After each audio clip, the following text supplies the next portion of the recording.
What is up, guys? And welcome to another episode of The Unexpert Analysis. I'm Carl Sedina. And today I'm actually reviewing a requested film that came out about probably 2 months ago. It's been a while, no, I think a month ago. But it's Solo, a Star Wars story. Or Solo Star Wars. No, Solo Star Wars story. I got it. But I might be wrong. Who knows? I know. Solo, a Star Wars story, guys. Rotten Tomatoes, it's at 71%. I mean, it's not one of the best Rotten Tomato scores for. I mean, okay, it is one of the better Rotten Tomato scores. I mean, any previous Star Wars film, like Force Awakens, Last Jedi, Rogue One, they probably beat this score by a lot. But if we're talking about prequels, no. This one did a lot better than some of the prequels. Budget-wise, this film, $275 million. It's a lot of cheddar. But the most disappointing thing about this film is the box office. It only made $354.2 million, guys. I can't. You know, what really worried me is when they got rid of the original directors, because the head studio, or I don't know who she is really. I think she's the head studio of Lucasfilm. She booted the original directors because she didn't like the direction that they were going for the film. And honestly, like, there was early reviews. They had almost finished the film. They're saying it was gonna be a great film. She booted them because she didn't like the route that they were going for the film. And so there was a little bit where they were looking for directors, and then Ron Howard came in to direct it. And honestly, Ron Howard did a great job. I actually liked, I think it's one of his first sci-fi films that he's done. I mean, like, big budgeted. I think he did very well. He's known for the Andy Griffith Show. He's most notably known for playing Opie. He was in Happy Days. He directed Apollo 13. He was in American Graffiti, which George Lucas directed. All great, sitcoms and great films. Apollo 13 is one of my favorite films. So, I mean, Ron Howard did a very good job for the, position that he was put in, The only thing is that he reshot everything, which, I mean, I don't know if they told him to or if he wanted to, because the head, person at Lucasfilm told him, like, hey, we need everything reshot because I didn't like what they did, or, but I guess they could keep some scenes from, like, very few. So I wanted to know which scenes that they kept in. But Ron Howard did a very good job for what he was put in. So major kudos, Ron Howard. The plot and writing, Jonathan Kasdan and Lawrence Kasdan. Jonathan Kasdan is known for Freaks and Geeks. He wrote like a little bit of the episodes. Lawrence Kasdan, he's written Indiana Jones, The Force Awakens, Empire Strikes Back, Return of the Jedi, all the George Lucas and Steven Spielberg films pretty much. Plot and writing, it's kind of iffy. There were some parts in the film where I was like, that scene didn't need to be there. That character didn't need to be written in. That character didn't really need to be put in. And it's Paul Bettany's character. Bettany, I guess, if you want to say that. But overall, there's, the action scenes are amazing. So how they wrote those action scenes in with, everything. How they wrote Han Solo and Chewie meeting together was great. How they wrote Woody Harrelson's character in and why they do what they do. I didn't get the real Western feel that people were talking about. I didn't get that. I got, like, obviously a heist film.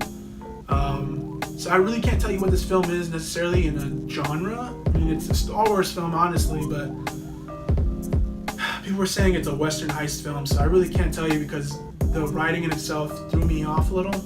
But overall, it's an alright film. Plot and writing, per se.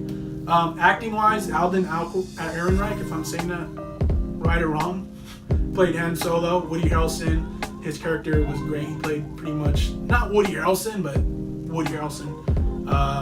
Emily Clark from Game of Thrones. I mean, I was really hoping for this film to, like, do really well because she's a great actress, and Terminator Genesis did not do any good for her. So I was really hoping that this movie was gonna, like, do well, and I hope she does. Way better in her film roles, and not that she didn't do very well in this film. She did amazing, but I hope she does.